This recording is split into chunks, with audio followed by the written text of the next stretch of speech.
Hello everyone, আজকে আপনার সাথে শেয়ার করব মিষ্টি কুমড়ার স্পঞ্জি কেক রেসিপি। এটা কিন্তু একেবারে নরম তুলতুলে এবং সফট দেখে বুঝতে পারবে। তৈরি করার জন্য মিষ্টি কুমড়াটাকে আগে স্লাইস করে কেটে নিয়ে মিষ্টি কুমড়াটাকে সিদ্ধ করে নিতে হবে। দেন এটাকে ম্যাশ করে নিন, এটাকে কাঁটা চামচ বা হাতের সাহায্যে ম্যাশ করে নিতে হবে। এর ভিতর 500 গ্রাম মতন ময়দা নিয়ে নিন, তার ভিতরে আপনার স্বাদ অনুযায়ী চিনি বেশি কম নিতে পারেন। দেন 1-2 টেবিল চামচ মতন ইস্ট নিয়ে নিন এবং এটাকে মিশিয়ে নিন। এর ভিতরে মিষ্টি কুমড়াটাকে এটাকে মিশিয়ে দেন আপনার পরিমাপ মতন অল্প অল্প করে পানি দিতে থাকুন। একবারে বেশি পানি দেওয়া যাবে না, এতে দেখা যাচ্ছে বেশি পাতলা হয়ে যেতে পারে। তো এখন এর ভিতরে অল্প অল্প করে পানি দিয়ে ব্যাটারটা মাখাতে থাকুন। যে যখন এরকম একটা থিকনেস আসবে তখন এটাকে 20 মিনিটের জন্য ঢেকে রেস্টে রেখে দিন। দেন 20 মিনিট পরে এটা ফুলে ডাবল হয়ে যাবে।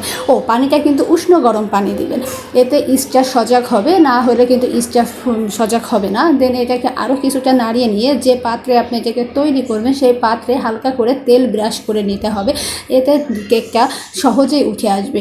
দেন এতে তেলটা ব্রাশ করে এর ভিতরে আপনার অল্প অল্প করে বা যে পরিমাপ আপনি পাত্র নেবেন সেইভাবে আপনি দিয়ে এর উপর থেকে পছন্দ মতো কাজু, কিশমিশ, বাদাম, খেজুর যে কোনো কিছু দিয়ে দিন এবং এটাকে 15 থেকে 20 মিনিটের জন্য ভাপিয়ে নিলে কিন্তু স্পঞ্জ এই কেকটি রেসিপি তৈরি হয়ে যাবে। তো ভিডিওটি ভালো লাগলে লাইক করবেন, কমেন্ট করবেন, শেয়ার করবেন এবং আমার চ্যানেলটি সাবস্ক্রাইব করবেন। আর এটা কিন্তু ছোট বড় সকলেই পছন্দ করবে। দেখুন কতটা সফট হয়েছে এবং দেখতেও কতটা ইয়ামি।